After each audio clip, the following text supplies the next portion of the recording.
Welcome to For the Love of Books, That Didn't Happen in the Book, a podcast by Lanarkshire Libraries. Hello, and welcome to That Didn't Happen in the Book. And tell them what this is. This month is our Halloween month. Ooh, this is our Halloween special. I'm so excited. Tell everybody, the three people that listen to us, tell them... Me, my mum and dad. Tell them why you're so excited about this. Well, we get to talk about one of my favourite things ever. A Shirley Jackson book called The Haunting of Hill House. This is our Spooky Month special, which means haunted houses are going to be par the course. Yes. But then we might sort of get into other topics before we've pressed record. We might. Yes. We might. We've been talking about Frasier. We've been talking about Richard Armitage. You know, we've been talking about lots of things before we even hit record. Yes. And equi rooms. Equi rooms. Yes, this is a sort of an equi room, isn't it?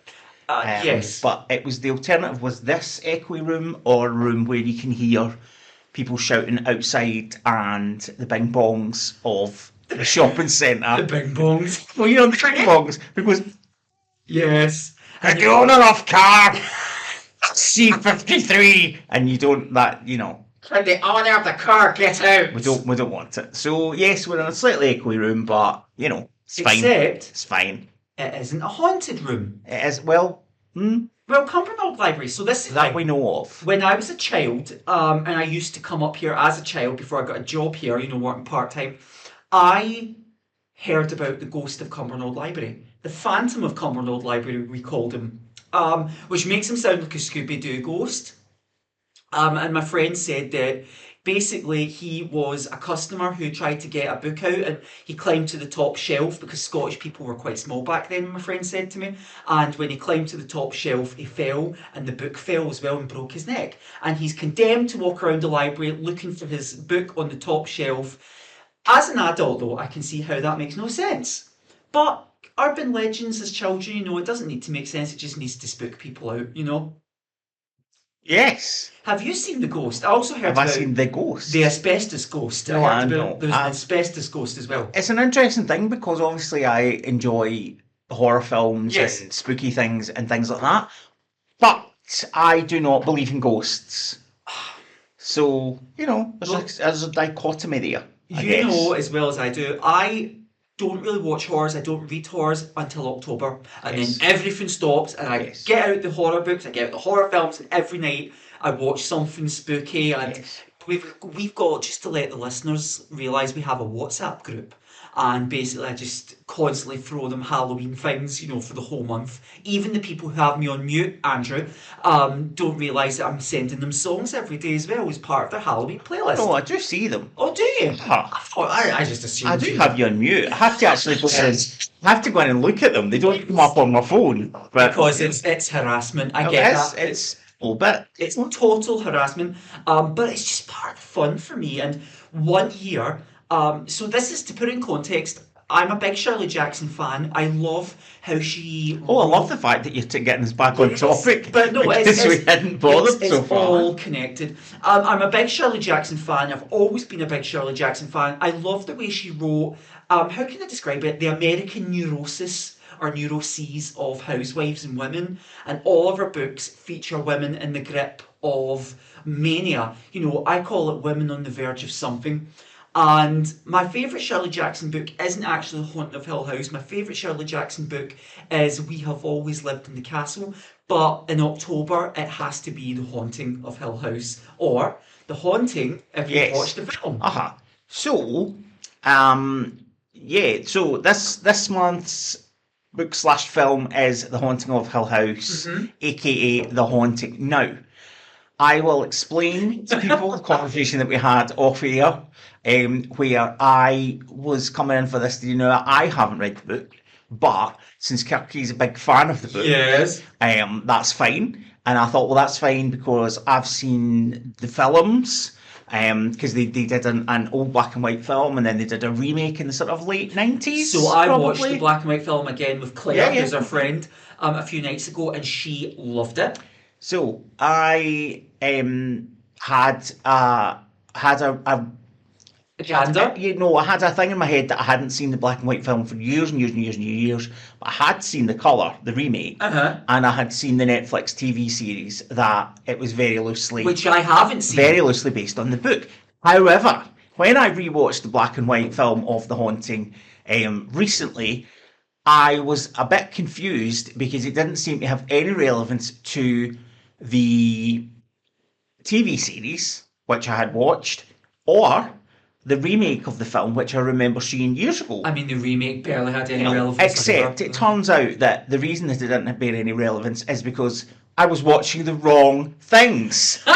I didn't watch The Haunting of Hill House on Netflix. I watched, was it The Haunting of Bly Manor or something like that. So it was a completely different TV show.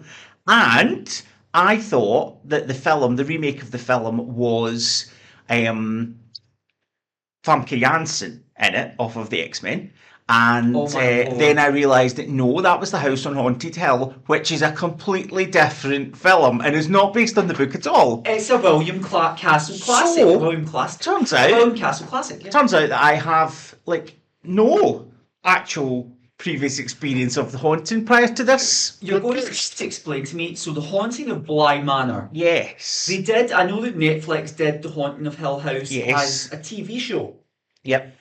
But it wasn't quite. I think it was a very loose, very loose remake. Right. I think I don't know that it bore any real resemblance to the book itself. I think it just took the ideas and maybe some characters. Well, partly because people I've spoken to said how great it is. Did Lindsay say that she loved the Netflix show? Did she see Bly Manor? I can't remember. So Bly Manor's a different house. It's a completely different story. It's not anything to do with this at all. Why do they never say ghost stories in council houses? Because again, as a child, we had urban legends around the street. We had Ghost Watch. Yeah. Oh yes. Yeah. Ghost Watch is just such an essential part of my childhood. Honestly, I loved. If you haven't seen Ghost Watch, and really, if you haven't, this is the perfect month to check it out.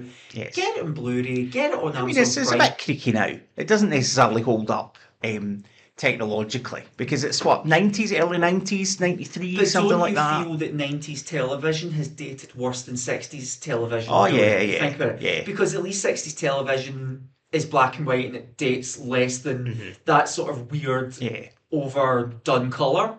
I think that the problem with 90s TV is that it's on that kind of cusp of technological advance. So, there's a lot of computer screens and things like that. But now it looks really naff because we've moved on so far from it. Whereas old stuff from the 60s where they didn't have anything like that doesn't look as bad. Because you know what I'm trying to say? They're not using special. I mean, it depends. If you're watching something from the 60s, chances are it's very simple. It's physical, practical effects. They're not trying to wow you with camera tricks or anything. It's really what you see is what you get. This is a big bugbear of mine. That we've opened a can of worms here. Oh dear. That obviously the original Star Trek with the banks of buttons and levers that they used on the bridge and was even dated way behind what we are now. Yes. And yet in things like Enterprise and I know what you're going to say. Yes, I feel the same. Discovery and all these things which are set before it, and yet they're much more technologically advanced than they were, and I understand why that is, but it's a bit jarring, in something that's set before the original series. I can't understand and how they've got Enterprise evolves into holograms, and they've got people they're just plucking view screens out of thin air and everything else, and you're thinking, who would have had to press a button and stick a satellite dish in her ear? Yes, it's rubbish. She had to do all these things. She had to climb underneath the console in a miniskirt and boots and fix and rewire the entire ship's sound. But cut to 40, 50 years later and we've got a TV show set before it where apparently technology was much better. It doesn't make sense. But even Star Trek had a Halloween episode. And am I going to be a Trekkie girl and say, was it Cat's Paw? Is that what it was called? Think so, yep. And it was written by, and we're going to speak about this a little bit as well, because I want to just mention Robert Bloch, was it? Or did he write A Wolf in the Fold, the Jack the Ripper one? Can't remember. Robert Bloch was a titan of 60s sort of Was he anthology. Psycho? Yes, Yeah. anthology television. Him, Ray Bradbury. So because I've been watching something spooky every night, I have been dipping into these old episodes of Alfred Hitchcock Presents, The Twilight Zone, and Robert Bloch wrote a lot of the creepy stuff that sort of pops up on these shows. Shirley Jackson and Robert Bloch were contemporaries, sort of writing at the same time, but Shirley Jackson, her most famous short story was called The Lottery, but she's more famous as a novelist, whereas Robert Bloch is famous for Psycho, but I'll argue that the film's more famous than the book. And I felt his best work was his short stories. Did he write a haunted house book though? I mean, Bates Motel was pretty much his version of a haunted house, I suppose, because people get murdered there by Norman and stuff like that. I watched, so going back to the Haunted Yep. Hill House, I watched the film with Claire. So explain to us. Right, okay. For anybody who hasn't read it, hasn't seen it, doesn't know anything about it, So explain. The Haunting of Hill House, which is available in Cumbernauld Library and other libraries in North Lanarkshire. Which you said has Yes. like the best opening paragraph Yes, of it any does. book. If- However, he feels he can't read it because it's copyright. Yes, copyright will kill me. Yes. So the opening paragraph of The Haunting of Hill House is the best opening paragraph in all of literature. If you don't believe me, read it and you'll agree. And it's the story of a psychic investigator who hires out the most haunted house in America. That's Hill House. And Hill House is haunted, but it's not haunted by ghosts as such. It's a very sick house. It's ill. It's unstable. Sometimes Shirley compares it to someone with mental health issues. Sometimes she compares it to a sickness. The house is diseased. It's very, very well written. And the psychic investigator gathers up a group of people and brings them to the house for the weekend. Now, all the people that he brings have had their own experiences with psychic phenomena. One woman was able to see what was underneath playing cards at an experiment. Another woman, when she was a girl, had an experience where it would rain hailstones on the house for days and days, and it's just her house.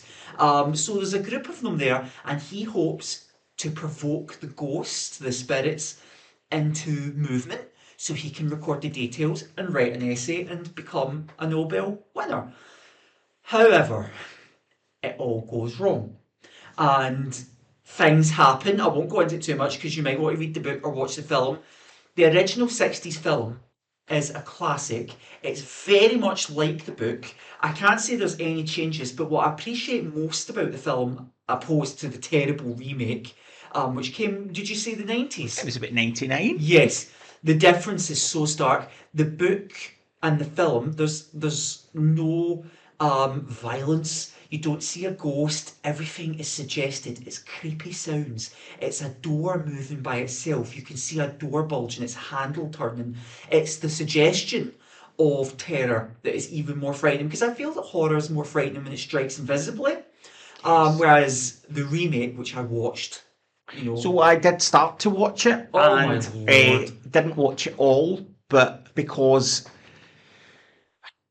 I felt that sometimes you can watch remakes of things and you say it's a very loose remake, or that it's just taking elements of it. And Yes. it's the same, but Which is what this this podcast is is not about, really. really. The Haunting is not really. The remake of The Haunting is, for what I know, it changes as it goes on, but certainly the first so much of the film, I was kind of like going, I mean, this is just basically, with some changes, but it's quite faithful to the original film in terms of Yes. what's happening, the characters and everything else. But what it And does, I think it does diverge. I think it's got a different ending, the I problem believe. as well, what it does is it sacrifices scares and terror for an all-out special effects assault.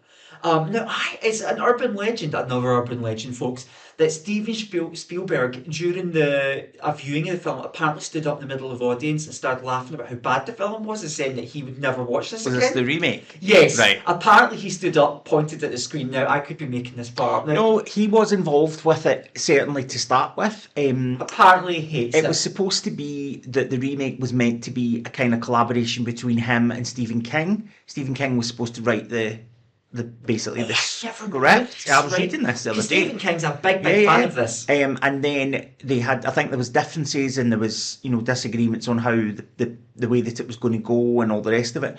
And Stephen King left the project and he did like a mini series. Was it Rose Red or something? That was his kind of take on. Well, he did one of the most famous haunted house books, The Shining, is a haunted house book. Yeah. So The Shining, which is also, I think, a 10 out of 10. We'll go back to that in a second. If we're going to talk about haunted house books, let me just be a spot here and tell you some of my favourites. This month I read The House Next Door by Anne, is it Siddons Rivers? It might be Anne Rivers Siddons. I think it's Anne Siddons Rivers, her name is. She wrote it back in the 70s and it's one of the best haunted house novels I've ever read. As good as The Haunt of Hill House. Very different. And basically it's about a house that destroys people. I mentioned it during the last podcast. Well, I finally read it. It isn't available in the library. It's not even available in print in the UK. I think I had to get it from America. But it's brilliant. So I'm going to be passing it around all the staff in Cumbernauld Library, whoever wants to read it. Yes, so Steven Spielberg, talking about the remake of The Haunting. Steven Spielberg, apparently, this is what I read, stood up and decried the remake as dreadful. Did Catherine Zeta-Jones not get attacked by a bed? Did that not happen in the remake? I didn't watch as far as that. No, I She remember turned like up. railings becoming like teeth and trying to bite her. She turned up and she was being a bit like kind of camp and... Or she was in a totally different She was in a different film to everybody else. What's the woman who played the lead?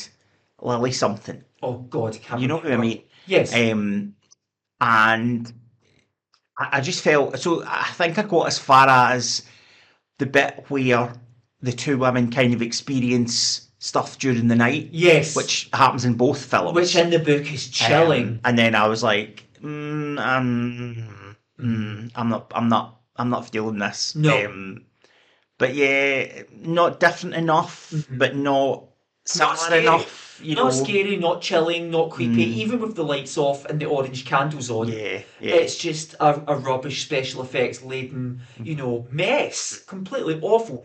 And this is the thing. So I don't want to sound like my dad, who is one of these people who's like, oh, CGI in my day. We had actual practical effects and directors tried to trick the viewers.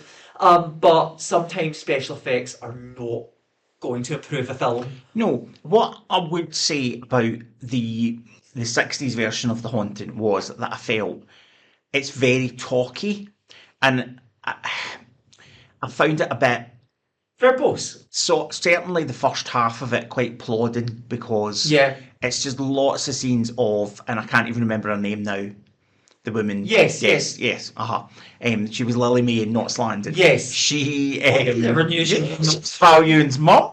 And Eleanor and the others, Theodora.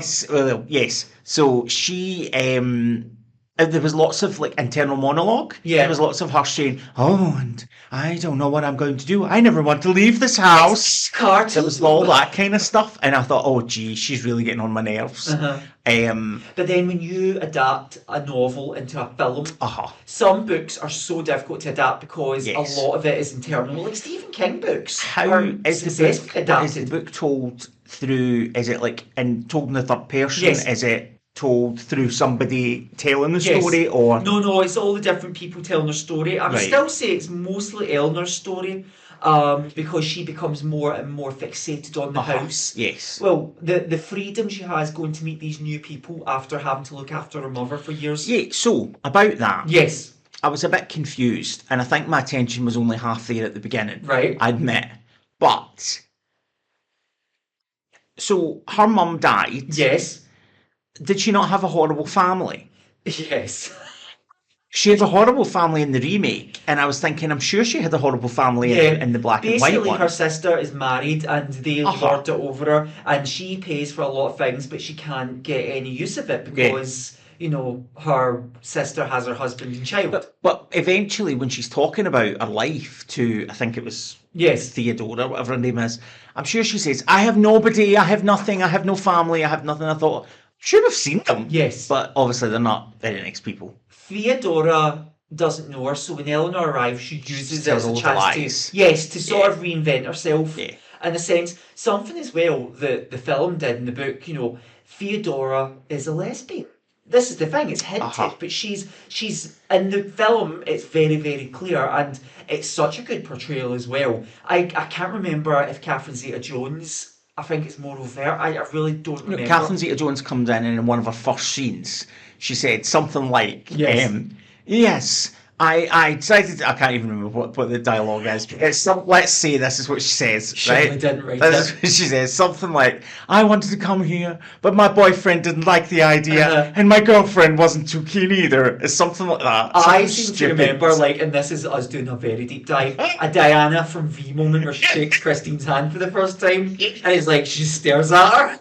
It's like she's just so uncomfortable. She's holding her hand for too long. No, I felt like she was coming in a different film, like you said, to everybody Yes. else, which is not a bad thing. And this is why Steven Spielberg might, I stress, might have stood up and burst out laughing. Yes, because it was nonsense. It was rubbish. So, there's a bit of a yawn there. What time did you go to your bed No, last night? I haven't been able to sleep the last 2 nights. Oh, no. So it's been one of those weeks. Right, Yeah, okay. so hopefully tonight will be a better night. You need to, because we're all going out Maybe for I a was ghost walk tomorrow haunted. night. Oh yes, we're going for a ghost walk, people. I have organised for me and my friends to go out around Stirling for a ghost walk, and hopefully no one dressed as muggers for Halloween tried to get us. That's all I'm saying. I mean, we're not there yet, so we'll see how the weather is I'm tomorrow. already having Because mugged. I am not walking about Stirling in the pouring rain. Yes, you are. No. Yes, you are. Listening to pretend ghosts. Oh no, don't say that. No. Ghosts.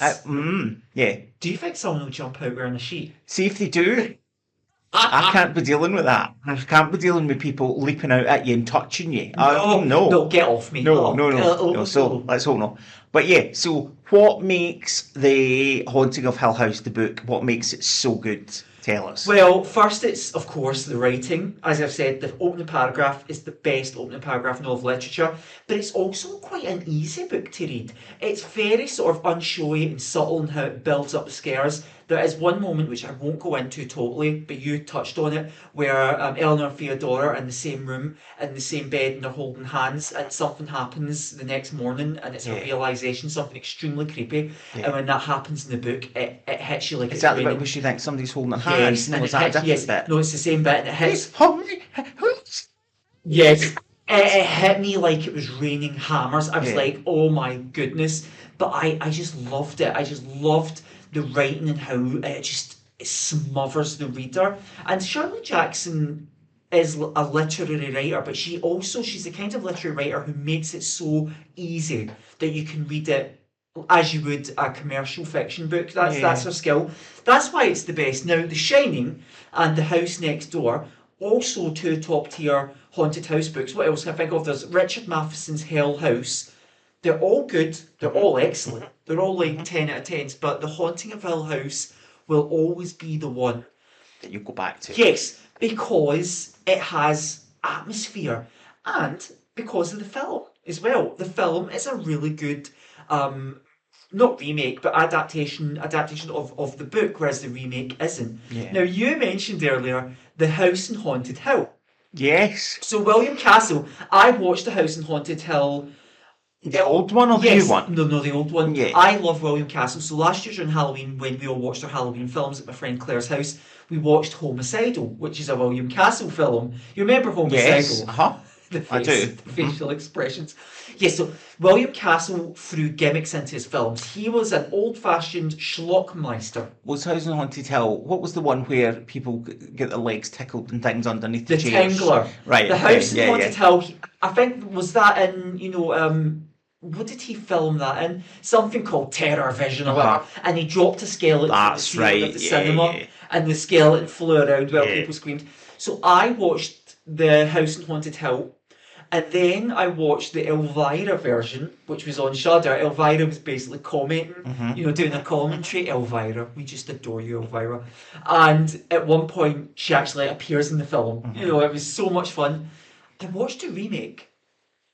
And Spike from Buffy was in it. Right. Was he a cameraman at the beginning or something? remember. I So can't long remember. since I've So seen long it. ago. And I actually think the remake of The House in Haunted Hill was better than the Haunting remake. Well, there you go. That's one thing I'll give it, and it's in that kind of capacity. But yeah, I don't know. Is The House in Haunted Hill really a haunted house movie? Yeah, I suppose it is. Even though it turns out, well, I won't give it away. Yeah, is that haunted? What other haunted house apart from Ghostwatch, which isn't a book, is that a haunted house TV Well, show? sort of. So Ghostwatch, for anybody that doesn't know, the BBC back in the 90s did a one-off. I don't remember it because I wasn't around Special. at the time. Yeah, I only watched it after I was born. Yeah.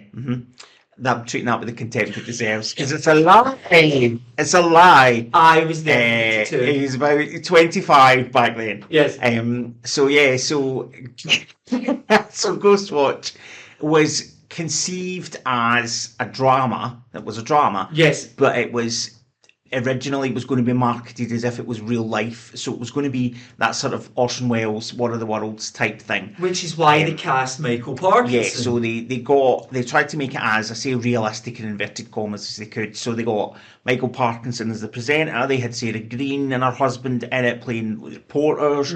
Craig Charles was in it playing a reporter as well. But they were all playing themselves, obviously. And then they had actors playing the other parts. But the BBC got scared before they showed it because they thought it would maybe be seen as being too realistic. Now, looking back on it now, you think, how on earth? But still, back in the 90s, You've got it was to a judge it different in time. the context. So they got cold feet and they decided that they had to advertise it as a drama so that people didn't get too scared. And they still were inundated with complaints from people at how this could happen. People really genuinely thinking that Sarah Greene had been abducted by Mr. Pipes. So I will say this. Shut in a cupboard. I have to say this because as a child at the time, now it was 90, where were you, 92? And I had a black and white television still upstairs in my bedroom. I might have said this before.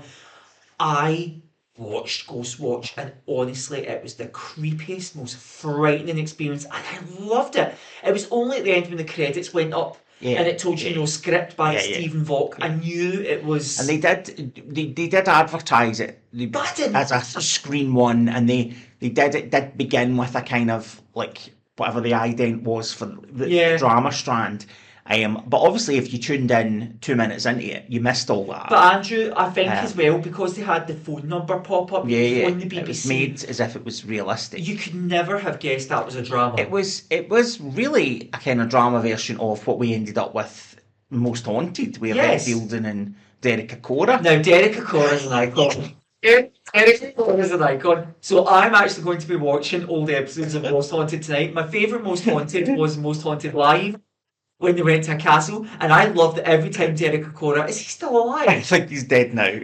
Rest in peace, Derek Acora. I can say this then. Yeah. Every time Derek Acora was possessed... every time Derek Acora was possessed, he was the campest psychic. And he always had like the same accent, did he not? Yes! Was he not like possessed by a Liverpudlian person? Oh, she's talking to me! Every time he was possessed, the spirit that possessed him was obsessed with Yvette Fielding's chest. Strangest. It was. I mean, he was always possessed by straight ghosts. You're almost implying that he was a fraud. Not at all. I must say, even if it turns out he was researching everything beforehand, he gave me so much entertainment. Like, God bless. If I had a glass and actually drank alcohol, I would raise a glass for Derek Acora for Halloween, because we need people like him. So that it really, Ghostwatch was a kind of precursor to that, only it was more billed as a drama more than Most Haunted. Honestly, I'm not just trying to say this, I don't think they build it that well. They don't build that. It was on the front page of the Radio Times at the time and stuff like that, but if you didn't know, you didn't know. By the end, so basically they are doing a live broadcast that surrounds a house, an ordinary suburban house, where the woman and her 2 children are being terrorised by a ghost called Pipes. You're laughing, but honestly, it was blood coming out my eyes, my ears, and my nose. And so various things happen as it goes on. The drama sort of ramps up, and things start to go wrong, and they end up evacuating the family out of the house. And Sarah Greene then gets attacked and locked in a cupboard by Pipes, leaving Mike Smith back in the studio going, yes. And then Michael Parkinson gets possessed. By the way, he was so good. When those the lights start to explode round about him and things start going wrong, and they're screaming in the background, and he gets possessed. And terrifying. A nursery rhyme cut to the end credits. And they were inundated with complaints. Inundated. So But then I remember we've spoken about this before. The infamous Paul Daniels dies. To bring this up. Uh-huh. So this was happening. Yeah, it 'cause was. I had to look. Uh-huh. I couldn't find Yeah, this yeah. anywhere. Uh-huh. Paul Daniels. Mhm. I remember. I don't know if it's the same episode. I remember can Paul find Daniels it. appearing in the top of a Yes. castle. So you can find it on YouTube. You can watch the episode on YouTube. What it doesn't have is the bit where Paul Daniels is not dead after all. Oh. So it's quite hard So they to track killed down. Paul Daniels on So television. they did it. It was like a kind of Iron Maiden, you know, where with all the spikes. I thought you were talking No, about right, okay. no. So they had these Halloween special, and it was live from a haunted castle What type year thing. was this? Probably around about the time, sort of late 80s, early 90s. And the fact that we remember Yeah. all this rubbish It television. was Saturday Night TV, and because I remember watching it at my grandpa's, and the episode itself was all, so it was set in a castle, and it was all sort of, there was all these people like Paul Daniels and all these guests were doing all their tricks and everything. There was a live audience there watching it. It was basically like his magic show, but in a castle. Yes, right? It I wasn't remember like, that. didn't have anything special about it. And then at the end, the final thing was like this big trick, what he was going to do. It was like an escapology thing. They had a big Iron Maiden, and the idea was that he was going to get put inside it and chained and all this kind of thing. And they had so long, and if he didn't get out within the time, the thing would slam shut, the spikes would go into him, and he was dead. Right. So that was the jeopardy. And it was all taken very seriously. I mean, what would you do if Paul And Daniels he even died? they did whatever they to do to get him all strapped in and everything else. And then he said, Debbie, I want you to leave. I don't want you to be here in case anything goes wrong. So Debbie McGee had to leave the castle, right, for this to happen.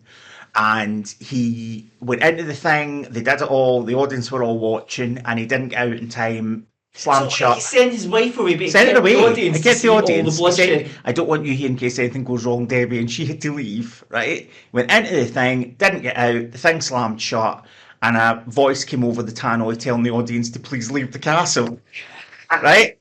The end credits, off to the news and sports scene or whatever it was going to be on next. So you were left going, did Paul Daniels just die? Did you on really live believe TV? he died? 10 at the time, yes, I believed he was dead. And we were like, what? And then so I think they did, I want to say they did the news, and then between the news and Sports Scene Match of the Day, whatever it would have been at the time, they showed that bit where he was actually up on top of the castle. I remember it, and the you camera saw that, zooms right in. and he had got out. But then, this is the thing, how could you have known that was real? That could just have been filmed before he died, But and then they played that afterwards. Did he die then, and his whole career after that was an imposter? Yes. Who knows? They had, like, the BBC culture was so different. Back then, they had primetime magic shows. Yeah. They had primetime snooker shows. They actually had, like, Jim Davidson, the snooker So table, you were and that was mocking me. primetime. I was explaining to Oh my Kiki before goodness. this that my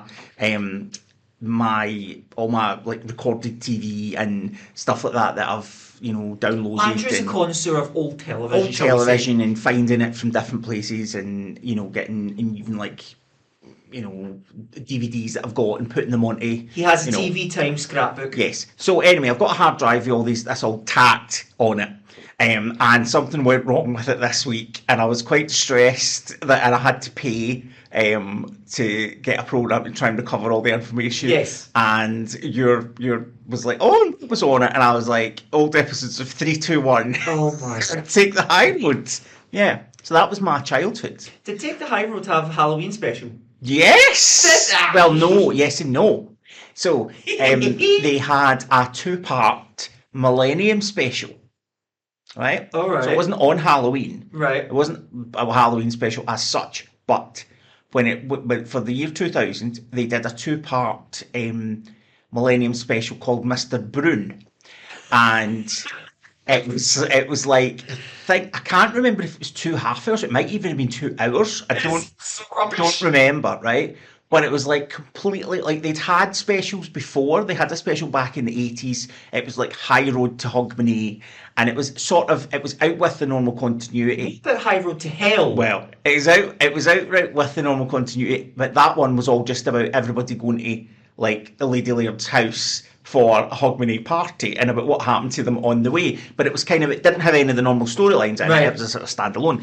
This was exactly the same. This was a 2-part standalone, spooky Halloween-ish two-parter where this weird man in an anorak called Mr. Brune came to Glendarroch and strange things started to happen.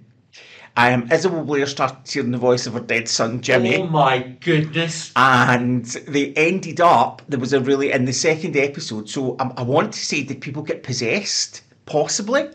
And there was like a pagan ritual. How did I not know this? Right, we have to watch this because it's awful. How did I not know this? There was a pagan ritual thing, I think, in the second episode where Sarah McDonald was going to get sacrificed by, I don't know, I can't even remember because I blocked it all out, but it was dreadful. And most people were like, that watched the first episode. So they had like the first episode on, let's say, Hogmanay, right, and the second episode on New Year's night, something like that. But a lot of people didn't come back for the second one. I mean, I'm surprised. But that was the sort of yeah. But this it went a bit Wicker Man. There's a tradition at Christmas of ghost stories as well. Yeah. So that's how You the look at M.R. James tradition yeah. of ghost stories yeah. for Christmas. So I can see why they might put something spooky on sort of Christmas Hogmanay. But I can't, like, I've just got to say this. I can't get my head around the fact that STV had a soap opera that ran for decades. And we've got River City as well. River City, this is for people who don't know what Take the High Road is. Yes. It was a soap opera on STV. Yeah. And it was basically just a small group of Scottish people like in a village. In a village. It's supposed to be in the Highlands, but not really in the Highlands, really, because it was set like Loch Lomond, and then which is about an hour away from Glasgow. Yes, they changed it to High Road. They did, yes. And it wasn't set in Craigieburn Road or anything like that. It's still set, you know, wherever it was. Glendarroch. Glendarroch, indeed. High Road. I mean, I was like, that's just suggestive. And it ran for 23 years. It's hard to believe. It is. It's hard to... Did it start off black and white? No, it did. In 1980. Right, okay. It's so ridiculous. Did it start off black and white? Well, I don't know if STV had the technology back then. No, it was colour. Oh my goodness. But, yeah, so... There's a lot of TV shows do, like you're saying, a kind of Halloween special, spooky special. But for the most part, they're usually a bit rubbish. Yes, I think Hollyoaks. I know we've drifted from this. Completely, but we'll this is the genius of our podcast. We'll we touch start on off it with again. Shirley Jackson and Yes, we can end up at yes. Hollyoaks. Yes. But Hollyoaks have done spooky storylines and Christmas specials and serial killers. Yeah, ghosts. And they've all been rubbish. Yeah, pretty much. No offence to the fans. No, they have been rubbish. They have been rubbish. So, and yeah, it seems to be something people come back to. I always remember Roseanne. You remember Roseanne? The TV show? Oh, I remember Roseanne. And he's doing a face here. I loved Roseanne. Yes. But again, when I was a child. And I know our not Roseanne now. Ourself is quite questionable now. But the TV show, but they always did like a kind of Halloween type special where they would decorate the house and the kids were all dressed for trick-or-treating and stuff like that. I should be an American on Halloween. You would have enjoyed it more. Oh. And of course, my favourite Halloween moment is where in E.T., where they have to dress E.T. up to go trick-or-treating, they just put him in a sheet. Yes. And, and they tell Drew Barrymore that she's got to pretend to wear the sheet because E.T.'s pretending to be her. Yeah. And then E.T. sees, I think it's Yoda. Yeah. Somebody dressed as Yoda in the street and goes, oh, God. Basically, E.T.'s gathering information on Earthlings and their customs for the invasion. Well, yeah. No, not the invasion. Well, he was a nice alien. Yes. Mm-hmm.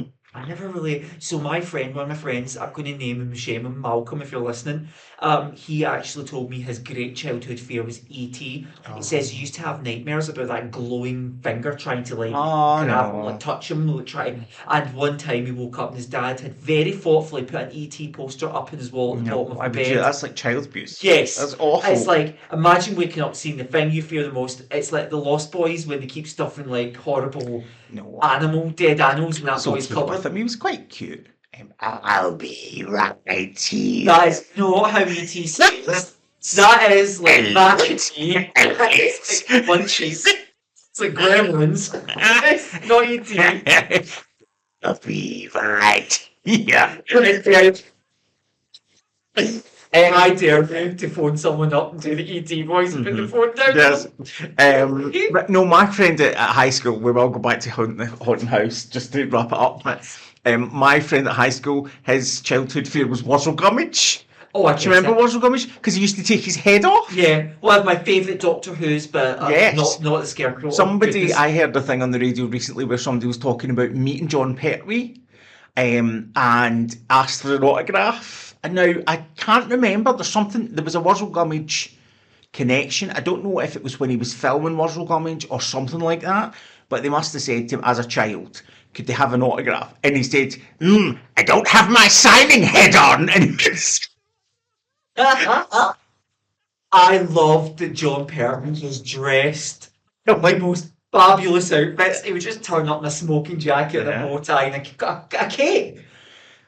So, to sum things up, finish up, we've got to go now, we have to go folks. shortly. So, Yes. the I'll buy you ending toffee of afterwards. Haunting of Hill House. Yes. How does the book end? Without giving too much away. No, it's fine. If they've got through this far, The they deserve house to know what spoken happens in. at the end. Go watch Paul Daniels on Yes. YouTube. Anyway, the house exerts a very powerful influence on Eleanor. Uh-huh. And when the experiment starts to go wrong after the psychiatrist's wife arrives, Yeah. she starts to unravel as the house. Yeah. It's suggested the house is taking possession of her, but it could just be her mental health problems really being overwhelmed. And in the film, they then say to her, you have to leave, and they put her in the car. Yes. And she's going, I don't want to leave. I never That- stay here. That is literally page for page, word for word, scene for scene, motion for motion, what happens in both the book and the film. And she then drives she- out of Hill House and crashes a car Yeah. at the... I think it's the same tree that killed the carriage. The So, carriage crashed in at the beginning. I don't think that's what happens in the remake. Oh, goodness.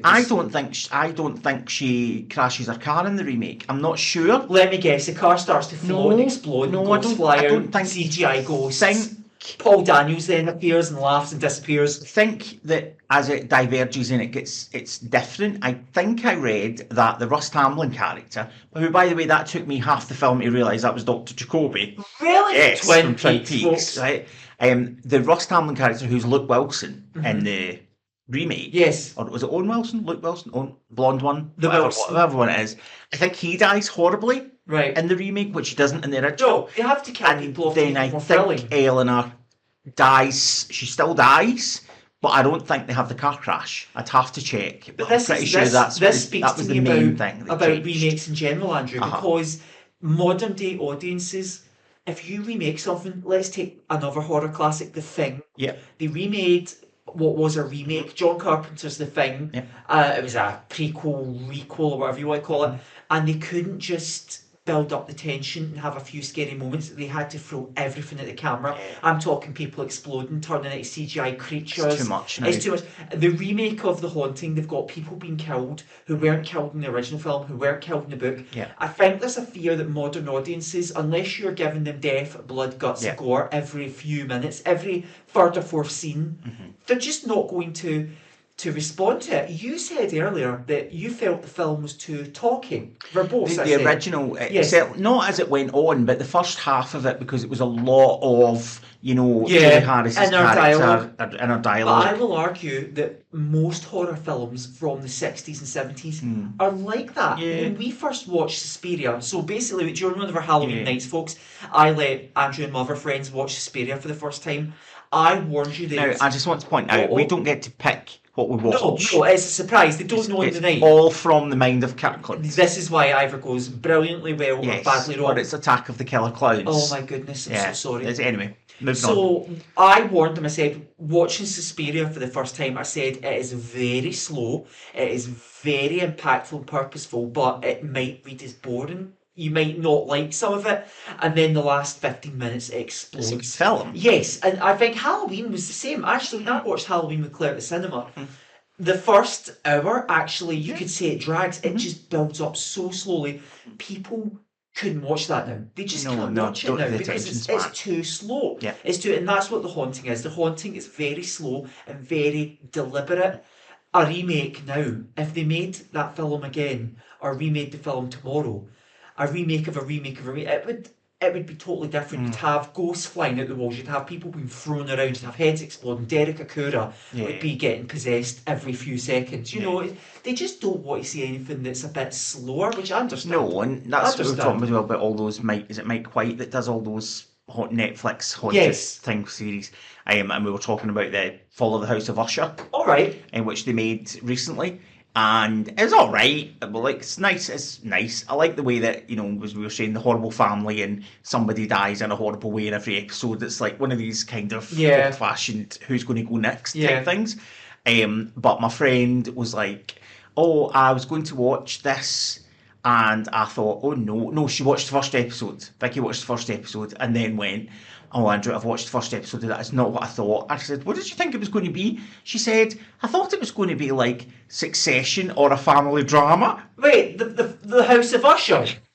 House of Usher, she thought it was going to be like a family saga about my. people in business. I sort of understand. And she watched the House first of Usher, episode. like the House of Fraser or something. So it's the first episode of the House of Kardashians. And I said, no, don't watch any more of it. Don't watch any more of it. I said, the last episode has a corpse coming back from the dead. Do not watch the rest of it. So she did not. Listen, see, before we finish up here, I need to ask. This is very relevant to this episode, our Halloween special. The remake of Salem's Lot. Yes. This went to streaming. Yes. Have you seen it yet? Yes. What's it like? It's not very good. Oh, right, okay. Uh-huh. My sister was like, Kirkland, you've got to watch this. I want you to tell me if it's any good. And I said, wait till my friend Andrew watches it. He will tell me if it's good. I did not think it was very good. I thought it was... I didn't think it was... What's the problem? What's the problem whenever they remake things? It's just not as... Not unique, that's not the word I'm looking for. It's not as distinctive. It's just like every other film, and it's not... I don't think the special effects are that good. Is there a lot of comedy in it? Do they all make quips and stuff like those? Really, but I just thought, no, stick... I mean, I know the original miniseries is badly dated now, but stick to that, because there was genuinely chilling moments in it. Well, Toby Hooper Right, made it. yeah. And that's a man that knows how to scare This people. version, no. Oh dear. I saw the trailer and I saw a lot of CGI fog Yes. and mist, and I thought, Yes. just get a machine. Just blow some smoke into the studio. No. And I saw the Master Vampire. Now, the original Master Vampire is very... We could do an episode in Salem's Lot, actually. The original Master Vampire is not like he is in the book. In the book, he's more sort of traditionally... almost like Dracula, personable, refined vampire. Yeah. In the miniseries, he's that scary, towering, dirty, disgusting, bald, vile-looking creature, Nosferatu. It works. He's not really like that much in this. No. What have they done to him? Can't remember. I've kind of blocked it out. Okay. Because it was just one of those films. It was like the new Joker film. You watch it, you think that wasn't very good, and you put it out of your mind immediately. Yes. It's a bit like that. It's a bit like the BBC when they forgot to tell people Paul Daniels was still alive. Yes. They put it out their heads. They put it out of their heads. They yes. put it out the Yes. schedule and they put it after the news. So we will hopefully see you. Yes. Speak to you next month. Yes. I hope you've enjoyed we our have a crazy Halloween week ahead of us, don't we? We have lots of Halloween things planned. We've got our possible ghost walk, unless the weather's really terrible. We have our Halloween night, and our classic Halloween horror in the cinema this year is A Nightmare on Elm Street. Nightmare on Elm Street. Johnny Depp getting eaten by a bed.